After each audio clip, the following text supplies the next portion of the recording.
My name is Beatrice Edu. Thank you for joining us. Parliament's failure to pass the Right to Information Bill into law before its current tenure expires will amount to causing financial loss to the state.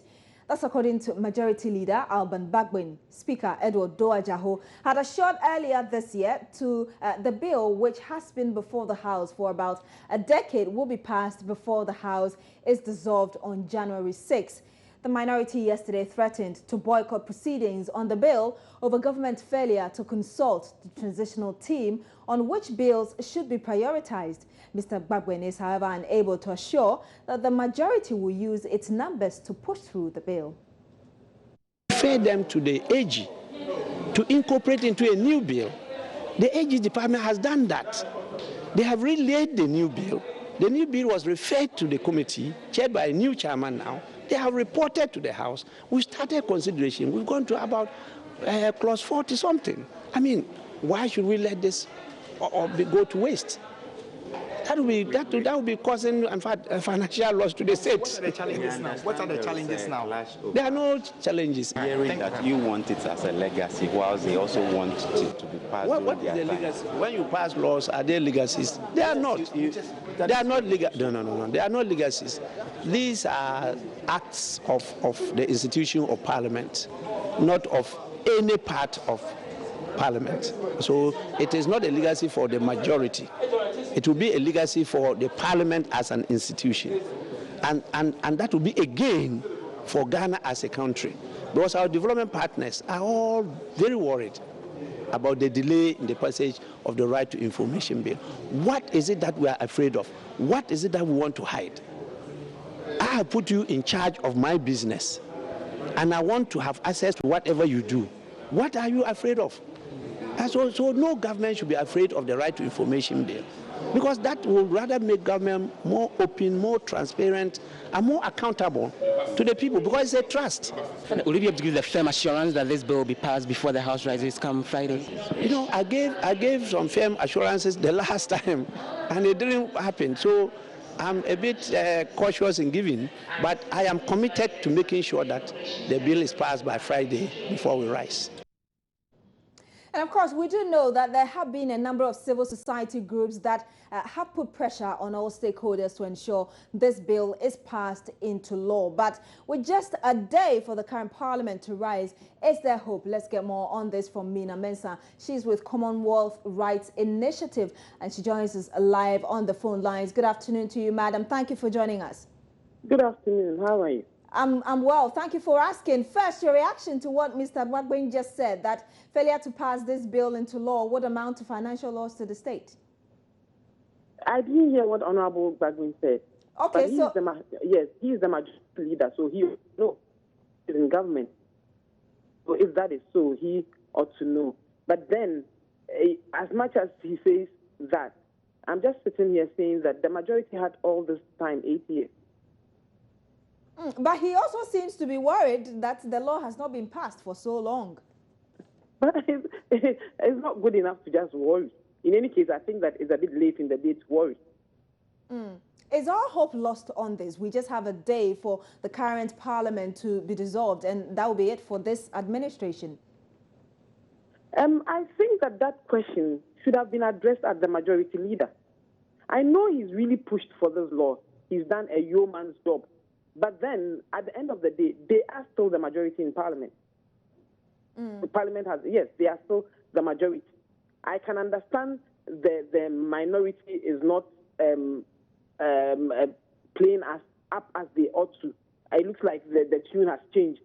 But as far as I am concerned, and as far as I understand, they still have the majority. So I think that if Parliament, and this time around, I'm going to look at Parliament as an institution, not minority, majority.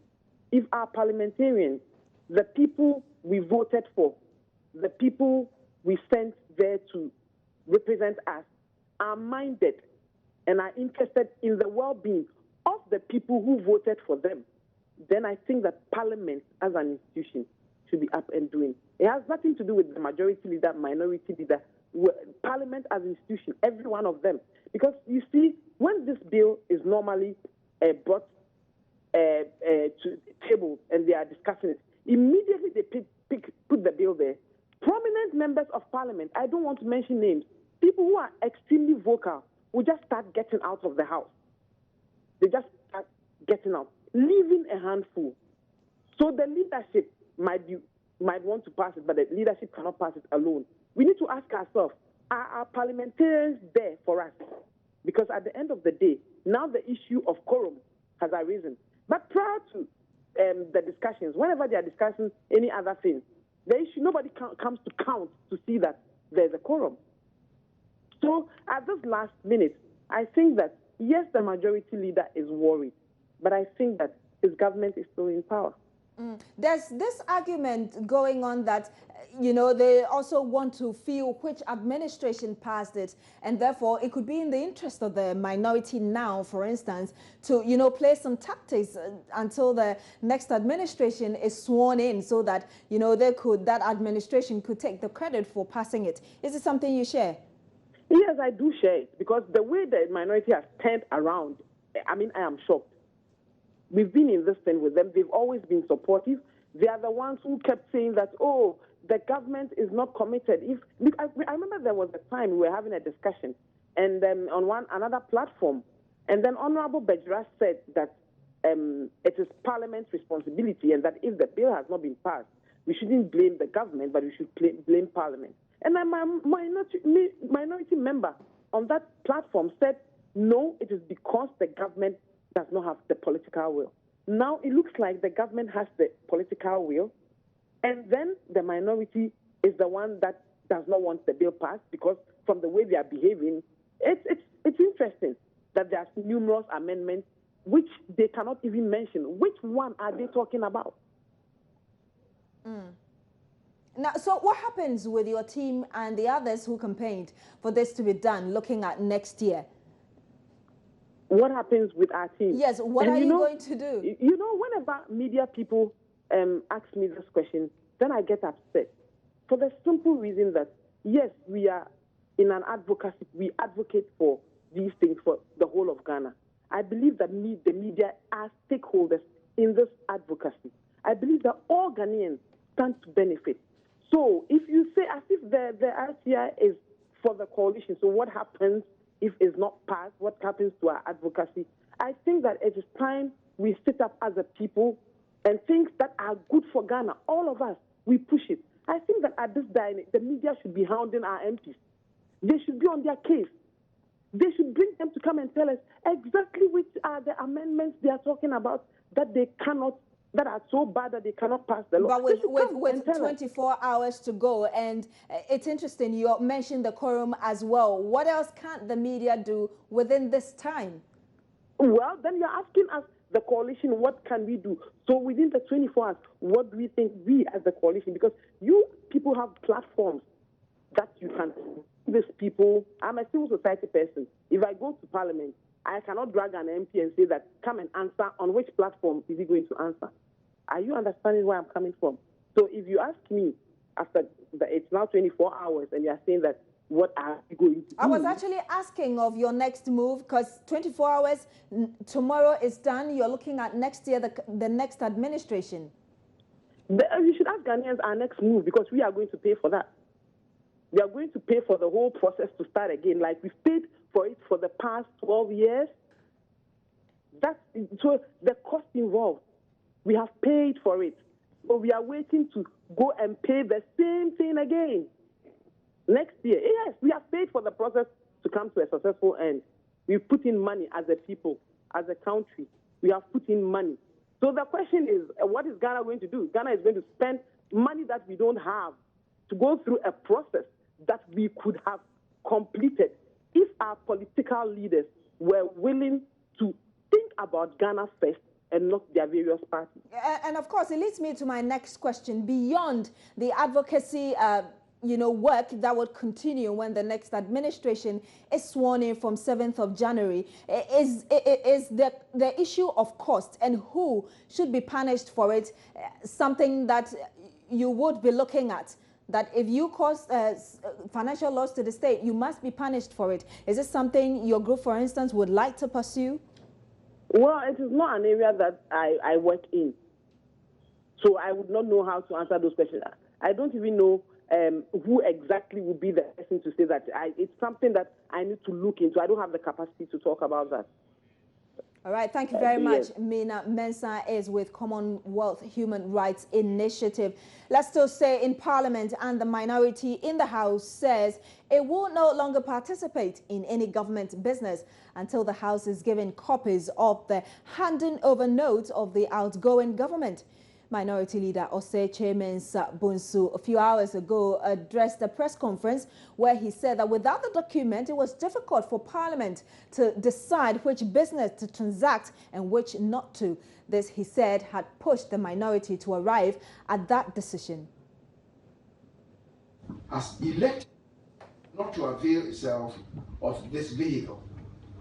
In the circumstance, we in the NPP Minority Caucus would want to register, and indeed hereby register, our deepest disgust at unilateral decisions being taken to have Parliament approve of loans, suppliers' credit agreements, and project implementation agreements, the latter of which process is unknown to the rules of procedure that is outstanding on this in this Parliament in this period of transition. We regret to state that we cannot be part of processes and decisions which, in our considered opinion, are illegitimate. It is also instructive to observe that recruitments are being made into public service. We are aware of the agreement between the government and the IMF in respect of the net freeze in employment until 2017, except in the health and education sectors. Neither the 2006 budget nor the budget for the first quarter of 2017, that is the vote on account for the first 3 months of 2017, which was submitted on behalf of the President Mahama by the Minister of Finance, the Honorable Secretary, in November 2016, made provisions for these latter-day recruitments. The question is, how is the incoming administration to cater for the remuneration of these persons now being recruited? On what criteria have these new appointments and recruitments been based? As has been stated earlier, our President-elect has stated clearly the need for national reconciliation and to avoid witch hunting. This bold statement by the President-elect should be foundationed on transparent and accountable governance, and not the events that are unfolding over the past few days. These spirited attempts to have Parliament approve of loans in the injury time of President John Dramani Mahama's administration do not inure to good democratic governance. Correspondent Elton Bobe joins us live on the line now with some more on this. Elton, can you give us more information as to why the minority is still thinking that it cannot go on without these documents from the majority side? Well, they are saying that they have observed that recruitment are being made into the public service. They brought for agreements between government and IMF in respect of the net freeze in employment until 2017, and they are saying that the appropriation that they approved for the first quarter of 2017 doesn't contain money to be paid to people who are being recruited now, and they want answers to some of these questions. They think that the government is acting in bad faith and is not providing enough information for them to carry through some of the businesses before them. So until they accept with the copies of the handing over notes, especially to Parliament, they will not be able to fully participate in the business on the floor, and their absence could mean a walkout or, not voting to approve of business that government will put before them, because some of these questions are lingering on and they want answers to. What they've checked is that the Speaker himself is yet to serve with handing over notes, and the Clerk of Parliament as well. And they are insisting that that should be done immediately to avoid the situation where the incoming administration may be forced at the long run to review some of the decisions taken by the outgoing government. This is interesting. This is something interesting happening now. What then happens to the bills such as the Right to Information Bill, which is currently before the House? I think everything for now is at a standstill. Even as I speak to you right now, it's past midday. The House are yet to sit to consider business on the other paper for today. The reason is very simple. The leadership is held up in a closed-door meeting with the speakers to try and see if they can find an amicable solution to the impasse between the minority and the majority side. So the Right to Information Bill, some loans before the House, some tax waiver agreements before the House are all pending for approval. But these, position taken by the minority is not helping matters. It's not allowing the House to convene. As I speak, they are in the closed-door meeting hoping to resolve this issue before, they get down to business. Finally, Elton, I'm sticking to the Right to Information Bill because I know it's been topical. Yesterday, the majority leader spoke about it. Based on the information you've gathered, do you think that it could be passed before the next House? We've lost Elton on the line now, but we can move on to other stories. And President-elect Nana Addo Akufo-Addo is today touring the northern region as part of efforts to show appreciation to the people for their support in the recent polls. Nana Akufo-Addo has already paid a courtesy call on the Greater Accra Regional House of Chiefs as well as the Asante Council. He's today beginning his tour from Nyairi, from where he will be moving to Bolgatanga. Correspondent Martina Bugri joins us live on the line. Hello, Martina. What more can you tell us about Nana Addo's tour today? Nana Addo arrived at the Tamale airport around 10 o'clock. They moved to Wali Wali, where he's visiting the Vice President-elect mother. And then he's expected to arrive here any moment from now. People are gathered, the shopkeepers from Mampu have all gathered, and they are expecting his arrival. Do you have an idea what he's been telling the people he's met so far?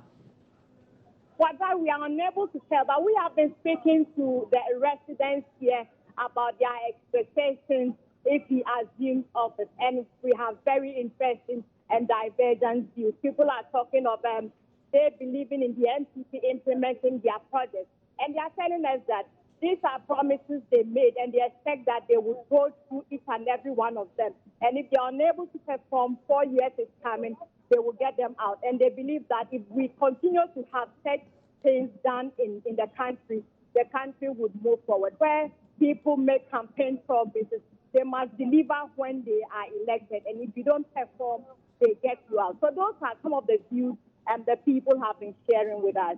Thank you very much, Martina Bugri, Northern Regional Correspondent, bringing us the latest on the tour by the President-elect Nana Addo Akufo-Addo in the Northern region. You're still watching News Today on Joy News. Stay with us. We'll be back shortly.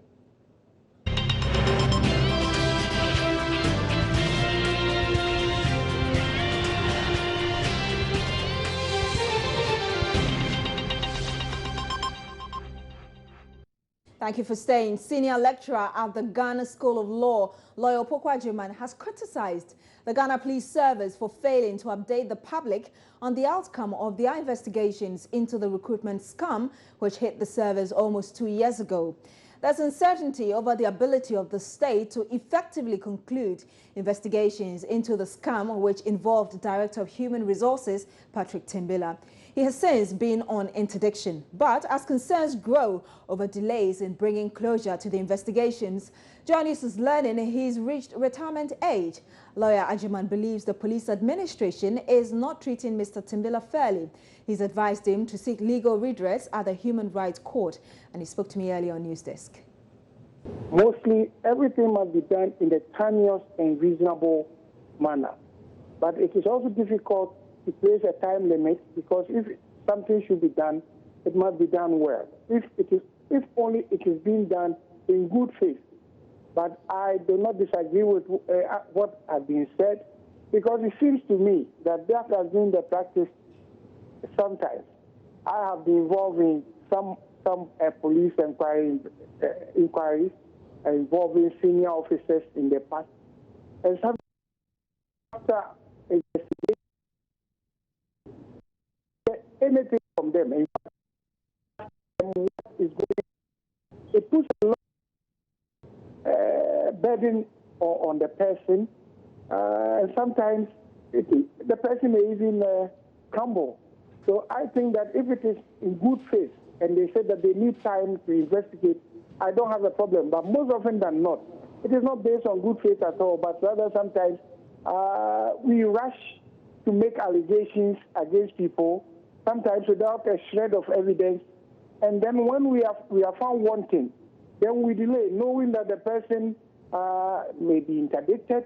Sometimes the person may be asked to proceed on leave, and the person will be sitting at home without knowing what the next action is going to be taken. And therefore, investigation must also have an end. Otherwise, we are not treating the accused persons fairly at all. Some are saying that it's taking too long. Of course, that's a point that you agree with. Others are also concerned about the failure of the police to get the public information on this. Do you think that the police has erred in failing to update the public on what has actually happened? You see, that is where the problem is. When the allegations are made, we quickly run to the press. You see, we denigrate the person's image and the person's identity in the press.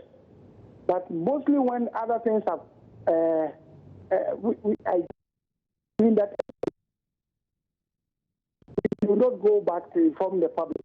Public may have formed an opinion about the person based on the initial rush of information to the media. That is what is happening in this country. Sometimes it's unfair. They will just rush allegations, and then that's it. And the person will be living with it, and they don't even come out with what has transpired. And sometimes even when there's a botched investigation, they don't come out. They report, so even if the report has exonerated the person and the person's position is restored, they won't come back to tell the public why and what happened. And sometimes when the person's position is restored by another political party, they say, well, it is... It's that time of the year where the change in weather patterns contributes significantly to the worrying trend of meningitis cases recorded in the country. The looming danger remains a public health concern, especially to people who live within the meningitis belt. The three regions of the North and Bunua-Hafu region are the most prone areas. Between December 2015 and April 2016, a total number of 93 lives have been lost to meningitis in different parts of the country. 2,184 confirmed cases of the different types of meningitis were recorded in 9 regions and 59 districts in Ghana. Hamatan is here with us again. What is the link between the weather and meningitis? What is currently being done to avert the loss of more lives? Dr. Farida Abdullah, Head of Public Health Department at Ridge Hospital, shed more light on the subject earlier on News Desk. How do the viruses and the bacteria spread?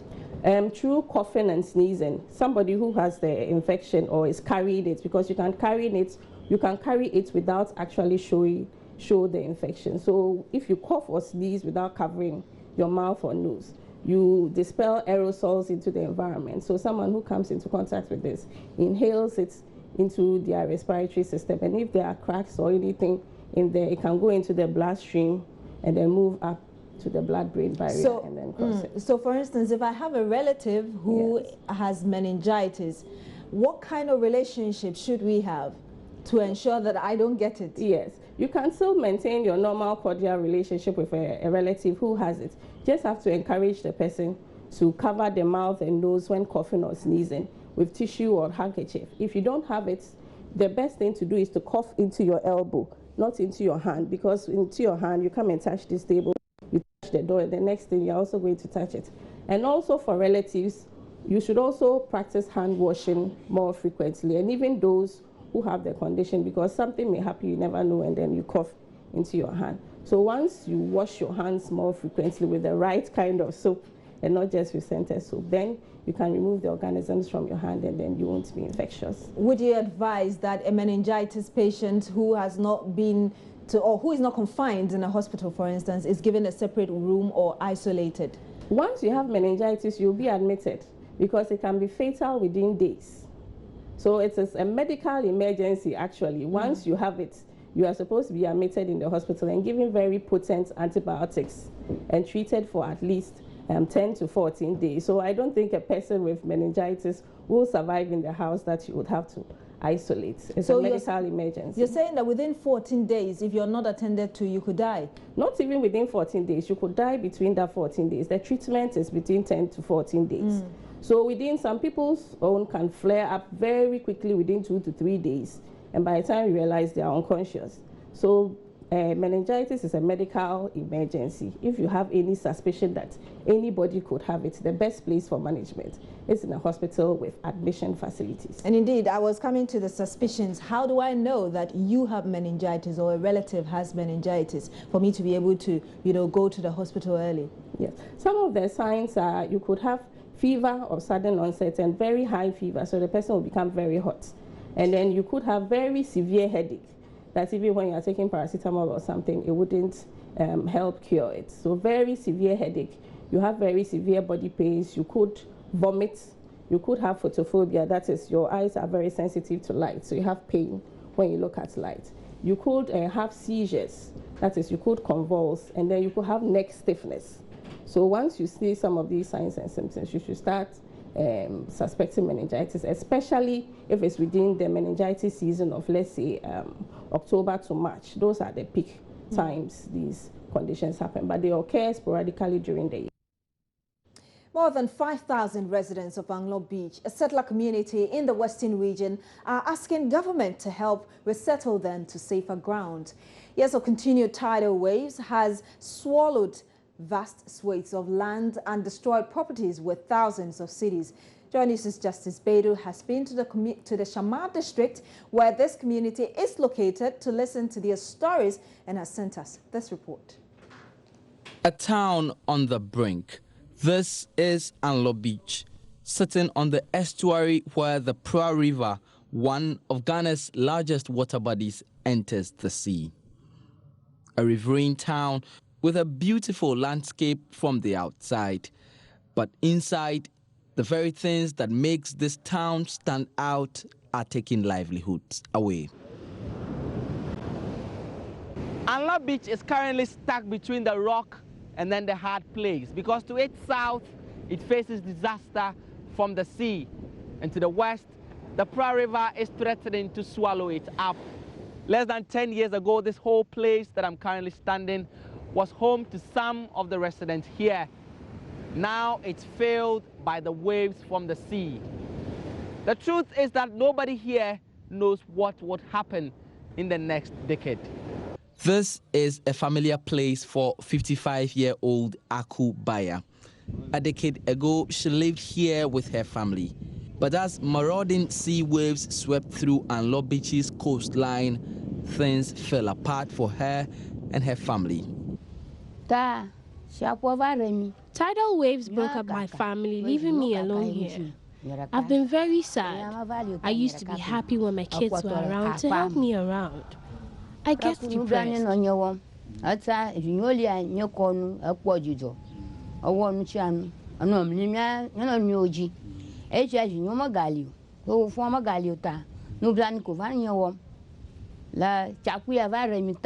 They have been cutting down the mangroves, which has a lot of impact on the community because these mangrove trees help reduce the impact of flooding.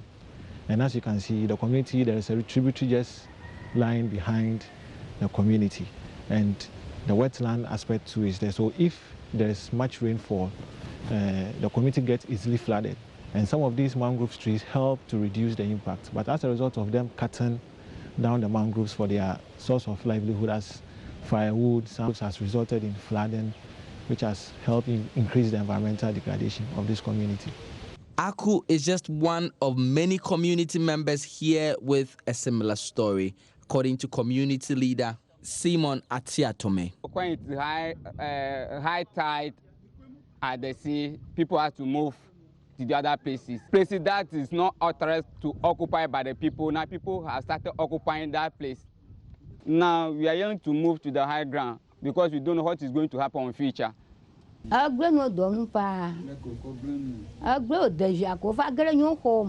The sea has destroyed homes, our families, it has destroyed everything. Now we use roofing sheets as shelter.